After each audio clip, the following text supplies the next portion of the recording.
अभ्यासाचा राजमार्ग एपिसोड 19 28 मार्च 2024. मच्छिंद्र चाटे सरांचा विद्यार्थी आणि पालकांशी सुसंवाद. कठोर परिश्रम. नमस्कार मित्रांनो, अभ्यासाचा राजमार्ग या माझ्या व्हिडिओ मालिकेतील आजचा जो व्हिडिओ आहे हा व्हिडिओ अत्यंत महत्त्वाचा व्हिडिओ आहे आणि व्हिडिओ आहे कठोर परिश्रम, हार्डवर्किंग, कडी मेहनत या विषयावर. हा अत्यंत महत्त्वाचा व्हिडिओ आहे मित्रांनो. मी जे काही घोषवाक्यासाठी क्लासेसचं बनवलेलं होतं, योग्य मार्गदर्शनासह सातत्यपूर्ण आणि नियोजनबद्ध कठोर परिश्रम हाच उज्ज्वल यशाचा खरा राजमार्ग. कठोर परिश्रम मित्रांनो, जी काही मानवाची प्रगती आहे ती मानवानं केलेल्या कठोर परिश्रमामुळे आहे हे कुणालाही विसरता येणार नाही. आज आम्हाला ज्या काही गोष्टी मिळाल्यात ह्या आमच्या अगोदरच्या पिढीच्या कठोर परिश्रमाचा वारसा आम्हाला मिळालेला आहे. आज जे काही जग आम्ही बघतो आहोत हे जग पूर्वी असं नव्हतं. पूर्वी वेगळं जग होतं. मनुष्य पृथ्वीवर येऊन खूप वर्ष झाली आणि त्यातला फार कमी इतिहास आम्हाला माहिती आहे. इतिहासाचं जाऊ दे, आत्ता अलीकडच्या मागच्या काळात, मागच्या महिन्यात, 6 महिन्यात, 2 महिन्यात काय होऊन गेलं हे आमच्या लक्षात राहत नाही. पण तरीही जो काही ज्ञात इतिहास आहे त्या ज्ञात इतिहासातून आम्हाला जी माहिती आहे त्या माहितीच्या आधारे आम्ही असं सांगू शकतो की अरे पूर्वीच्या काळी हे नव्हतं. आज प्रवास फार सोपा झालेला आहे. आज प्रवास सोपा झालेला आहे. आज मी ठरवलं तर सकाळी मुंबईवरून दिल्लीला जाऊन संध्याकाळी परत येऊ शकतो. आणि खूप वेळा मी 1 दिवसात जाऊन हैदराबादहून परत आलेलो आहे. मी खूप वेळा 1 दिवसात जाऊन चेन्नईवरून परत आलेलो आहे. खूप वेळा 1 दिवसात जाऊन दिल्लीवरून परत आलेलो आहे. माझं जे काम होतं बस तेवढं काम करायचं, सकाळी विमानाने जायचं, काम करायचं, जेवण वगैरे करायचं आणि मग एअरपोर्टला येऊन विमान पकडून मुंबईला यायचं. हे आता शक्य आहे. पूर्वीच्या काळी हे नव्हतं.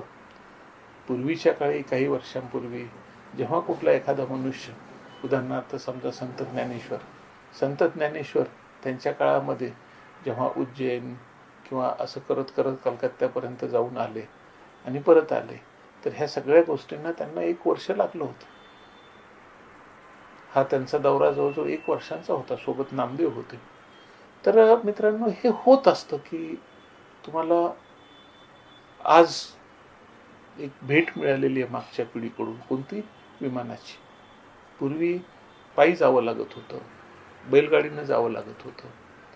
आज लाईटची सुविधा आलेली आहे. पूर्वी लाईट नव्हता.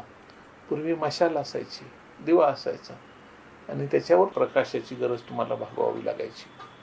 पण आज माणसाने एवढी प्रगती केलेली आहे की आज रात्रीच्या वेळी मनुष्य सूर्यप्रकाशासारखा लख्ख प्रकाश निर्माण करू शकतो. मित्रांनो, कठोर परिश्रम हे फार आवश्यक आहेत. आम्ही आमच्या प्रयत्नांचं सातत्य आमच्या जीवनामध्ये सुद्धा तितकंच महत्त्वाचं आहे. जर असं म्हटलं की मला नाही करायचं तर काहीच घडणार नाही. आम्हाला परिश्रम करावेच लागतात. कठोर परिश्रम हे कुठल्या लोकांनी केले, कुणी विज्ञानाच्या क्षेत्रात केले, अनेक शोध लावले. आज त्याच्यामुळे रस्ते अस्तित्वात आले आणि अलीकडच्या काळामध्ये तर गेल्या काही कालावधीमध्ये संगणक हे एक क्षेत्र असं जबरदस्त वाढलेलं आहे आणि या क्षेत्राने पूर्ण मानवी जीवनच बदलून टाकलेलं आहे. ऑनलाईन प्रकार. आज मला मोबाईलवरून जी पाहिजे ती गोष्ट ऑनलाईन मागवता येते आणि मला त्याचा लाभ घेता येतो. परंतु पूर्वीच्या काळी हे नव्हतं. तुम्हाला एखादी वस्तू पाहिजे असेल तर बाजारात जावं लागायचं, बाजार शोधावा लागायचा. बाजार कधी कधी दूर असायचे. आता मला काही पाहिजे असेल घरामध्ये तर मी ऑनलाईन मागवतो आणि 10 मिनिटाच्या आत घरी येतं, पाहिजे ती गोष्ट येते.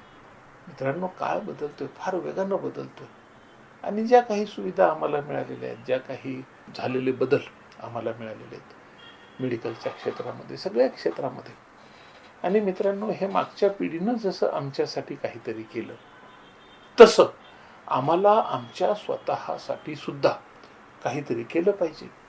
आणि जर काही आम्ही चांगलं केलं तर ते पुढच्या पिढीला आमच्या पिढीकडून वारसा हक्कानं जाऊ शकेल. मित्रांनो, कठोर परिश्रम ही गोष्ट खूप लोकांना आवडत नाही. आणि मित्रांनो, म्हणजे उदाहरणार्थ अभ्यास करायचा आहे, काय अभ्यासाची गरज आहे असं नाही मित्रांनो. अभ्यास करायला पाहिजे, परिश्रम करायला पाहिजे, मेहनत घ्यायला पाहिजे. मित्रांनो, क्रिकेटर्सची उदाहरणं पहा. मी चित्रपट क्षेत्राशी संबंधित असल्यामुळं अनेक गायकांच्या संपर्कामध्ये आलेलो आहे आणि लता मंगेशकरांना जवळून पाहिलंय, सुरेश वाडकरांना जवळून पाहिलंय, अनेक अनुराधा पौडवाल यांना जवळून पाहिलेलं आहे. ही जी सगळी संगीताच्या क्षेत्रातली माणसं आहेत, ही माणसं प्रचंड रियाज करतात आणि रियाजसाठी भरपूर वेळ काढून ठेवतात.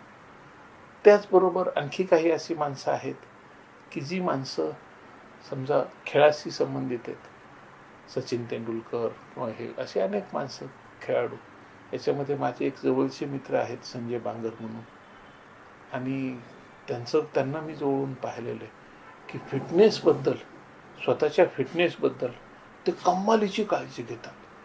वेळेवर उठणं, व्यायाम करणं आणि कामाला लागणं, ग्राउंडवर जाणं. मित्रांनो, प्रत्येकाच्या क्षेत्रामध्ये प्रत्येकाला काम हे करावंच लागतं. कठोर परिश्रम ही गोष्ट फार आवश्यक आहे. अगदी मी मागच्या एका व्हिडिओमध्ये यांचा पण उल्लेख केला होता. कोण? की आपले पंतप्रधान नरेंद्र मोदी प्रचंड मेहनती आहेत, कठोर परिश्रम करतात. त्यांच्याकडं कंटाळा हा विषयच नसतो. दररोज 15-15, 18-18 तासापर्यंत त्यांची काम करण्याची तयारी असते. आणि जगातला सगळ्यात श्रीमंत मनुष्य एलॉन मस्कची तर दिवसाची 17 ते 18 तास काम करण्याची तयारी असते. आणि एलॉन मस्क त्यातून काही वेळ मुद्दाम वाचनासाठी काढून ठेवतो. आणि एलॉन मस्क दररोज 8 तास हे वाचनासाठी त्यांनी ठेवलेले असतात आणि वाचन करतो. मित्रांनो, आम्हाला सुद्धा हे करायला पाहिजे. आम्हाला सुद्धा वाचन करायला पाहिजे, लेखन करायला पाहिजे. आम्ही सुद्धा अभ्यास केला पाहिजे. अभ्यासामुळं नको असलेल्या अनेक प्रश्नांची उत्तरं आम्हाला सापडू शकतात. मित्रांनो, विद्यार्थ्यांसाठी मी मुद्दाम सांगेन की अभ्यासाचा कंटाळा हा तुमचा सगळ्यात मोठा प्रॉब्लेम होऊ शकतो. आणि त्यासाठी आपण काळजी घेतली पाहिजे की सातत्य जसं ठेवायचं तसं कठोर परिश्रम सुद्धा तेवढंच महत्त्वाचं आहे. कठोर परिश्रमामध्ये विद्यार्थी म्हणून तुम्हाला काय कठोर परिश्रम याचा अर्थ काहीतरी मोठमोठी उंची उचलणं, वाहून नेणं असा नाही. कठोर परिश्रम म्हणजे आहे की तुम्ही तुमच्या बुद्धीचा योग्य पद्धतीनं वापर कसा करायचा हे शिकणं. मित्रांनो, शिक्षणामध्ये ह्या गोष्टीला फार महत्त्व आहे की ठीक आहे, समजा माझी एक चूक झाली तर ती चूक दुरुस्त करण्यासाठी मी मेहनत केली पाहिजे. काय मेहनत करणार? मला लहानपणी आठवतं की इंग्रजीमध्ये माझे लँग्वेजेस शब्दाचं स्पेलिंग चुकलं म्हणून माझ्या शिक्षकांनी मला लँग्वेजेस हा शब्द 25 वेळा लिहून आणायला सांगितलं. 25 वेळा लिहून आण. मी लिहिला आणि माझ्या लक्षात आलं की आता मी आयुष्यात लँग्वेजेस या शब्दाचं उत्तर कधी चुकणार नाही, या शब्दाचं स्पेलिंग कधीच चुकणार नाही. तसं मित्रांनो, एखादा नवीन शब्द आला तर तो शब्द 10-20 वेळा लिहून काढणं. एखादं वाक्य आलं, ते वाक्य नीट लक्षात ठेवण्याचा प्रयत्न करणं. एखादी व्याख्या आहे मनामध्ये ठेवण्याचा प्रयत्न करणं. एखादं चित्र आहे, ते चित्र काढण्याचा तो चित्र काढण्याचा सराव करणं. विज्ञानातल्या आकृत्या आहेत, विज्ञानातल्या आकृत्या सुरुवातीला काढायला फार वेळ लागतो, पण एकदा जर ह्या आकृत्या तुम्ही काढत राहिलात, त्यांची प्रॅक्टिस करत राहिलात, तर ज्या आकृतीला तुम्हाला सुरुवातीला 10 मिनिट लागले होते, ती आकृती नंतर तुम्ही फक्त 2 मिनिटामध्ये काढू शकता. मित्रांनो, हे कसं शक्य होतं? कठोर परिश्रम, हार्डवर्किंग. मी करणार, मला करायचंय, मला मिळवायचंय, मला जमलं पाहिजे. मित्रांनो, कठोर परिश्रमाचा एक विरोधार्थी शब्द म्हणजे आळस. आणि हा आळस हाच आमचा सगळ्यात मोठा शत्रू असतो. एक म्हणजे काही ओळी ह्या फार प्रसिद्ध आहेत की कल करे सो आज कर, आज करे सो अब, पल में प्रलय हो जाएगा, बहुरी करेगा कब. असं एक काव्य आहे की बाबा तुला काहीतरी करायचं असेल तर ते आजचं काम उद्यावर ढकलू नकोस. उद्याचं काम आज कर आणि आजचं काम आत्ता कर. कारण जर काही वेळात काही गोंधळ झाला आणि मोठा प्रलय आला तर हे तुझं काम राहून जाईल. त्याच्यामुळं उद्याचं काम आज कर, आजचं काम आत्ता कर. अवलंबून राहू नकोस, तुझं काम पुढं ढकलू नकोस. ही गोष्ट सुद्धा मुलांना फार आवश्यक असते. मला आठवतं की बऱ्याच वेळा मुलं म्हणतात करू करू करू. एक मुलांनी या काव्यापासून एक वेगळं काव्य तयार केलेलं आहे. आमचे काही मित्र, मी विद्यार्थी असताना सुद्धा मला ऐकवायचे की अब करे सो आज कर, आज करे सो कल, और कल करे सो परसों, इतनी भी क्या जल्दी है, जिंदगी पडी है बरसो. अर्थात हे काही खरं काव्य नाही, हे उपहासात्मक काव्य आहे. मित्रांनो, करू करू करू, आरामात करू, दमाने करू, करू नंतर. हा आळस मला जीवनामध्ये अनेक समस्या, अनेक अडचणी निर्माण करतो. मी अनेक मुलांचं पाहतो की मुलं विचार करतात ठीक आहे आता वर्ष सुरू झालंय, करेन अभ्यास, एक 8 दिवस आमची मौज मजा चालू द्या. आणि मग 8 दिवसाचे 10 दिवस होतात, 10 दिवसाचे 15 दिवस होतात, महिना होतो. आणि त्याच्या लक्षात येतं की बाकीची मुलं तर अभ्यासात फार पुढे गेली, आता मी पण अभ्यासाला लागतो. आणि मग तो अभ्यास करत असताना त्याच्या लक्षात येतं की आपण फार मागं राहिलेलो आहोत, आपल्याला अनेक अडचणी येत आहेत, मग बघू नंतर म्हणून तो मागं राहतो. आणि मित्रांनो, तो रेंगाळत मागच राहतो. हा रेंगाळणं हा प्रकार शिक्षणामध्ये फार मोठी अडचण आहे. कुठेही रेंगाळू नका. तुमची अडचण, तुम्हाला कुठलीही अभ्यासातली अडचण असेल तर वेळीच तुमच्या शिक्षकांना विचारा. कदाचित तुमचे आई वडील सक्षम असतील तर त्यांना विचारा. पण तुमचे आई वडील जर सक्षम नसतील, तुमच्या आई वडिलांचं जर तेवढं शिक्षण झालेलं नसेल तर मग त्यांना त्रास देऊ नका. पण आपली समस्या आपल्या गुरुजनांना विचारा. आपला मोठा भाऊ असेल, कुणी तुमचा एखादा चांगला विद्यार्थी असेल त्याला विचारा. पण तुमच्या समस्या, तुमच्या अडचणी, तुमचं शंका निरसन वेळच्या वेळीच करून घ्या. आणि शिक्षकांची मदत घ्यायला तर कधीच संकोच करू नका. शिक्षक हे फ्रेंडली असतात आणि शिक्षकांनी मुलांना मदत केली पाहिजे. दररोज लिखाण करा, दररोज तुमच्या अक्षरावर लक्ष ठेवा, दररोज तुमचा लिहिण्याचा वेग वाढतोय की नाही हे पहा. 5 मिनिटात किती लिहिणं होतंय, 10 मिनिटात किती लिहिणं होतंय हे सातत्यानं चेक करत राहा. कारण तुमचा लिखाणाचा वेग जबरदस्त असला पाहिजे. तुमचा जर लिखाणाचा वेग कमी असेल तर खूप वेळा थिअरी परीक्षांमध्ये तुम्ही मागं पडाल आणि तुम्हाला चांगले मार्क्स मिळणार नाहीत. खूप वेळा तुम्हाला लिखाणाचा कंटाळा तुम्हाला अडचणीत आणू शकतो. त्याच्यामुळं लिखाणाची सवय, लिखाणाची प्रॅक्टिस खूप आवश्यक आहे. तुमच्या अभ्यासक्रमातल्या ज्या आकृत्या असतील, चित्र असतील, तेही काढण्याचा सराव करा. त्याही आकृत्या तुम्हाला वेगानं काढता आल्या पाहिजे. नंतर वाचनाचा रेग्युलर सराव असला पाहिजे. प्रत्येक मुलानं दररोज एलॉन मस्क सारखंच व्हावं असं मी म्हणणार नाही. तुम्ही 8 तास नका वाचू, पण दररोज 1 तास तरी वाचन नक्की करा. 1 तास लेखन नक्की करा. 1 तास सराव नक्की करा.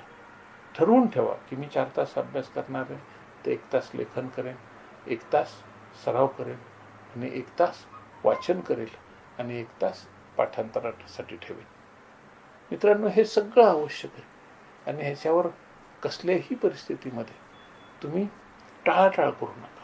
आजचं काम कधीही उद्यावर ढकलू नका. उद्याचं काम कधीही परवावर ढकलू नका. प्रत्येक काम वेळच्या वेळी पूर्ण करा.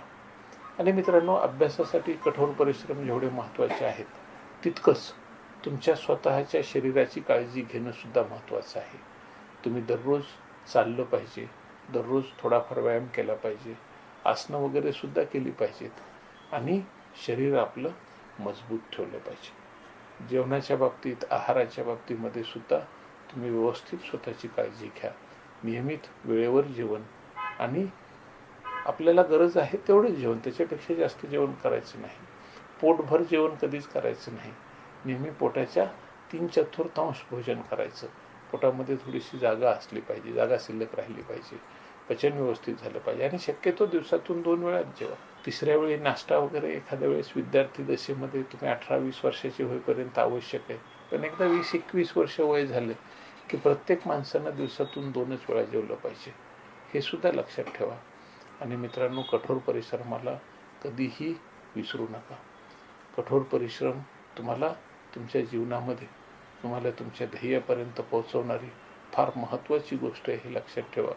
कठोर परिश्रम हाच तुमचा खरा मित्र आहे आणि तो तुम्हाला यशाच्या दिशेनं नेहमी घेऊन जाणारा मित्र आहे, हे कधीही विसरू नका. आज आपण या ठिकाणी थांबूया. नमस्कार.